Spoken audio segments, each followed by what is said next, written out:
Hello my dear students, ये video है case study electricity chapter की, जिसमें मैक्सिमम स्टूडेंट ये बोलते हैं कि इस चैप्टर में कुछ भी समझ नहीं आता। इस चैप्टर के इन पर्टिकुलर केस स्टडी और एजर्शन रीजन में बहुत गलतियां हो जाती हैं। तो मैं इस तरह से लेके चल रहा हूं कि केस स्टडी का जो मैं केस लूंगा उससे रिलेटेड सारे क्वेश्चंस आपको मैं साथ साथ एक्सप्लेन कर दूं, but with one request only कि आप एक रजिस्टर पेन लेके बैठो, और अगर आप बिगिनर हो तो भी आपको वीडियो अच्छी लगेगी, और अगर आपको वेल वर्स्ड हो तो भी आपको इस क्वेश्चंस को आंसर करने में यू विल relish। तो देखिए, इसके अंदर आपको जो इस केस स्टडी के लिए ये ओम्स लॉ पे बेस्ड है, तो आपको जो जो पता होना चाहिए मैं आपको विद इन 1 to 2 मिनट्स सारा रिवाइज करवा देता हूं। पहला तो ये है कि व्हाट इज ओम्स लॉ। देखिए, एक चीज और है, क्योंकि मेरे पास कोई स्मार्ट बोर्ड नहीं है कि मैं क्लिक कर दूं और उसके बाद वहां लिखा हुआ आ जाए और उसे मैं ट्रांसलेट कर दूं। वैसे भी ट्रांसलेट करने वाले टीचर से को बहुत ज्यादा अच्छा समझ नहीं आता। आप कॉन्सेप्ट समझोगे तो ही चलेगा, and over the period of time मैंने हमेशा अपनी हर वीडियो में हर टॉपिक में यही कोशिश की है कि आपको कॉन्सेप्ट समझ आ जाए। और अब तो वैसे भी कॉम्पिटेंसी बेस्ड क्वेश्चंस हैं, तो कॉन्सेप्ट से ही चला जा सकता है। ट्रेनिंग वाले टाइम तो है नहीं कि आप कुछ क्वेश्चन रट लो और आपके बहुत अच्छे मार्क्स आ जाए। तो देखिए, ओम्स लॉ ये है कि at constant temperature current flowing through a conductor is directly proportional to potential difference applied. आप इसे समझ ले, इसका क्या मीनिंग है कि किसी एक कंडक्टर के लिए जितनी ज्यादा उसके अक्रॉस वोल्टेज अप्लाई करोगे उतना ही ज्यादा करंट उसके थ्रू फ्लो करेगा, यानी V और I में डायरेक्ट रिलेशन है। जितनी वोल्टेज बढ़ेगी उतना करंट बढ़ेगा, और एज पर Ohm's law V upon I is equal to R, ये ओम्स लॉ का डेरिवेशन है। एक सेपरेट वीडियो में मैंने ओम्स लॉ का डेरिवेशन और फैक्टर्स अफेक्टिंग रेजिस्टेंस ये सारा कवर किया हुआ है। देन इसमें जो आपको काम आएगा वो ये है कि रेजिस्टेंस किन फैक्टर्स पे डिपेंड करता है। तो resistance it depends upon number 1 nature of material of conductor, that is कोई अगर लेटर से सिल्वर है या एल्यूमिनियम है, उसका रेजिस्टेंस का रेजिस्टिविटी का डेटा अलग है, आयरन का अलग है, मरकरी का अलग है। तो number 1 it depends upon nature of material of conductor. Number 2 है it depends upon resistance depends upon length of conductor. आप ये समझ लें, क्योंकि मैथमेटिकली जो काम आएगा मैं वो बता दूं, वो इस केस स्टडी में काम भी आएगा।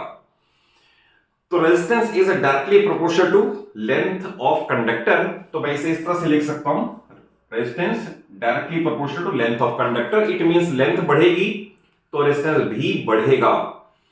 नेक्स्ट है resistance is inversely proportional to area of cross section of conductor. It means अगर थिक वायर होगी, वायर थिक होगी तो उसका रेजिस्टेंस कम होगा, थिन वायर होगी तो उसका रेजिस्टेंस ज्यादा होगा, क्योंकि एरिया ऑफ क्रॉस सेक्शन से रेजिस्टेंस का इनवर्स रिलेशन है। और लास्ट पे एक ये भी है कि resistance depends upon temperature of conductor. तो 4 फैक्टर है, बट मैथमेटिकली 2 काम आ रहे हैं। इन दोनों को कंबाइन करके R is equal to rho L by A एक फार्मूला बनता है। ये भी मैंने अपनी वीडियो में कवर किया हुआ है। एक ये काम आएगा कि resistance depends upon length and depends upon area of cross section. Then है सीरीज कॉम्बिनेशन। क्या होता है, अगर रेजिस्टेंसेस को एंड टू एंड ज्वाइन कर दें तो it is called series combination. और इसका लॉ क्या है, तो देखो लॉ की भी लैंग्वेज है, आपको आनी चाहिए कि when 2 or more resistances are connected in series then resultant resistance is equal to sum of individual resistances. Let us say 3 resistances हैं, तो resultant उनका sum बन जाएगा R1 plus R2 plus R3।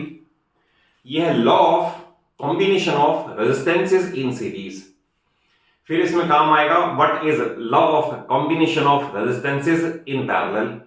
तो उसमें यह है the reciprocal of resultant resistance is equal to sum of reciprocals of individual resistances। जैसे अगर मैं लिखूंगा 1 by R is equal to 1 by R1 plus 1 by R2 plus 1 by R3, तो देखिए reciprocal of resultant is equal to sum of reciprocals of individual resistances.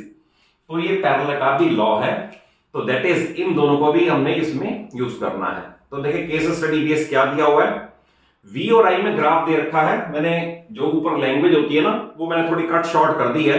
Ultimately ये किसी एक अच्छी रेपुटेड बुक से ही क्वेश्चन लिया हुआ है और इसको समझना बहुत जरूरी है और ऐसे क्वेश्चन वेरी लाइकली बोर्ड में प्री बोर्ड में आते ही हैं।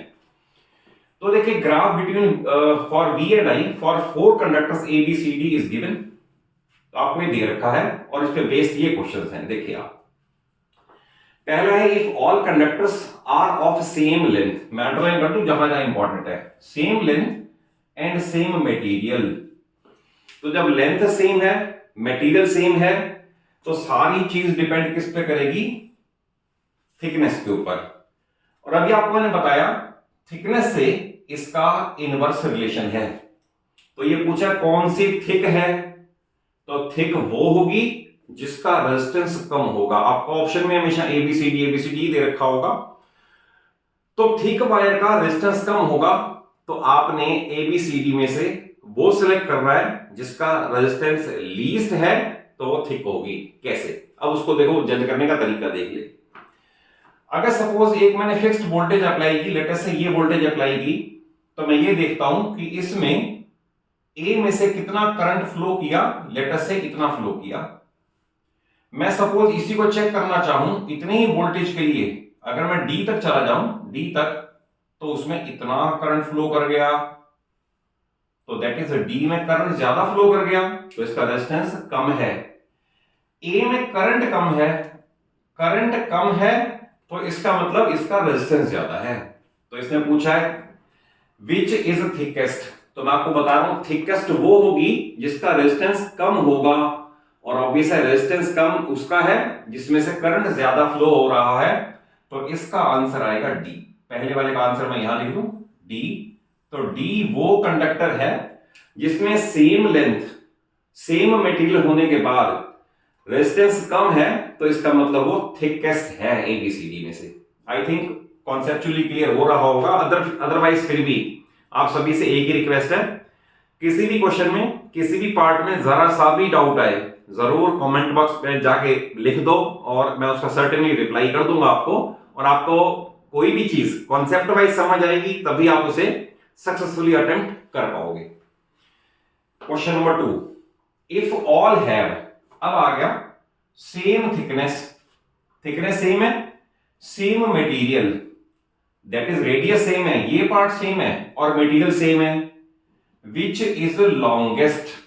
तो अब लॉन्गेस्ट कौन सी होगी, लॉन्गेस्ट वो होगी जिसका रेजिस्टेंस सबसे ज्यादा है, क्योंकि अभी आपको बताया कि रेजिस्टेंस लेंथ पे डिपेंड करता है। अगर मान लो मैं ये कहूं 1 मीटर का 1 ओम रेजिस्टेंस है, तो 2 मीटर का 2 ओम्स हो जाएगा। तो दैट इज हमें ये देखना है कि लॉन्गेस्ट वो होगी जिसका रेजिस्टेंस सबसे ज्यादा होगा। और अभी आपको मैंने बताया ए के लिए लीस्ट करंट फ्लो कर रहा है, तो इसका मतलब ए का रेजिस्टेंस ज्यादा है, तो इसका आंसर ए आएगा। नेक्स्ट है, which of the following is true, R A greater than R B greater than R C greater than R D, R A less than R B R C R D, none of these, और 4 are equal. तो देखिए इसके अंदर obvious है equal का तो कोई case arise होता ही नहीं है। और अभी इन दो क्वेश्चन से थर्ड आंसर भी आ रहा है। आपको मैंने बताया कि इसमें से सबसे ज्यादा रेजिस्टेंस ए का है, तो ऑब्वियस है ए का सबसे बड़ा है। एंड देन बी के जाओगे, थोड़ा कंडक्टिविटी बढ़ेगी, रेजिस्टेंस कम हो जाएगा, सी का और कम हो जाएगा, डी का और कम हो जाएगा। तो ऑप्शन 1 पे हम टिक कर देंगे कि R A greater than R B greater than R C greater than R D, और इसका आंसर भी इन दो से ही लिया हुआ है। ये पार्ट दोनों बहुत इंपॉर्टेंट है।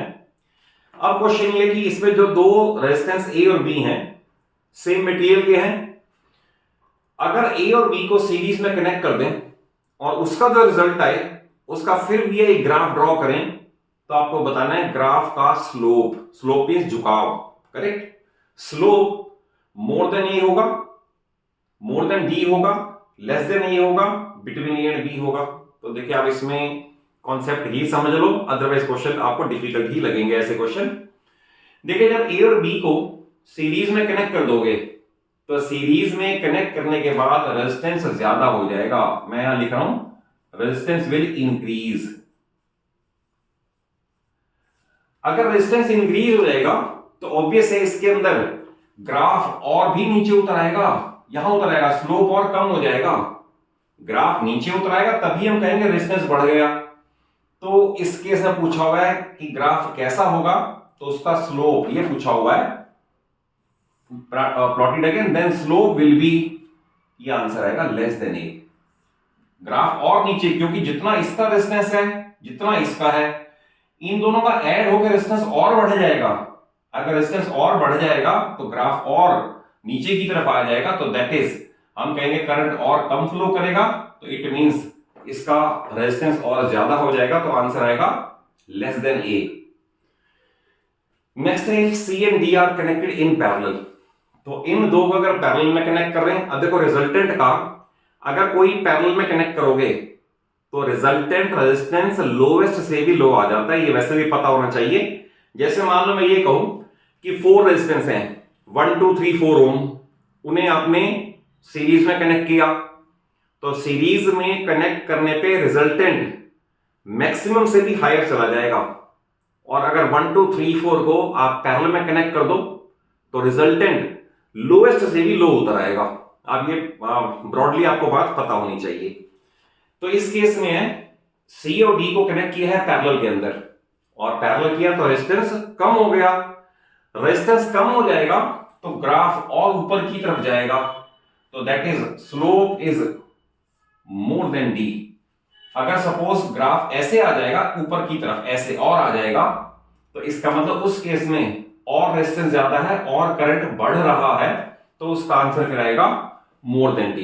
तो अभी फॉर द टाइमिंग सिर्फ एक वीडियो इलेक्ट्रिसिटी चैप्टर पे ओम्स लॉ की केस स्टडी बेस पे बनाई है, और अगर आपको कॉन्सेप्चुअली अच्छा लगे, मुझे जरूर पॉजिटिव फीडबैक इसका आपको लगे तो जरूर दो, वीडियो को जरूर लाइक कर दो, और अपने सभी फ्रेंड्स को, सभी क्लासमेट्स को वीडियो जरूर शेयर कर दो, सो दैट मैं ऐसे ही वीडियोस आपको और दे दूं जिसमें कोई क्रैमिंग वाला पार्ट तो हो ही नहीं, रट्टा मारने वाला काम तो बिल्कुल आपका समाप्त हो जाना चाहिए, खत्म हो जाना चाहिए, और आपको हर चीज कॉन्सेप्चुअली बेस से, रूट से, जड़ से समझ के आए, तभी आप अपने लेवल पे क्वेश्चन पेपर को बड़े अच्छे से अटेम्प्ट कर पाओगे और बड़े अच्छे स्कोर भी कर पाओगे। और अगर वीडियो अच्छी लगे, चैनल की वीडियोस का कंटेंट अच्छा लगे, तो चैनल को जरूर सब्सक्राइब कर लो, और thank you for watching the video.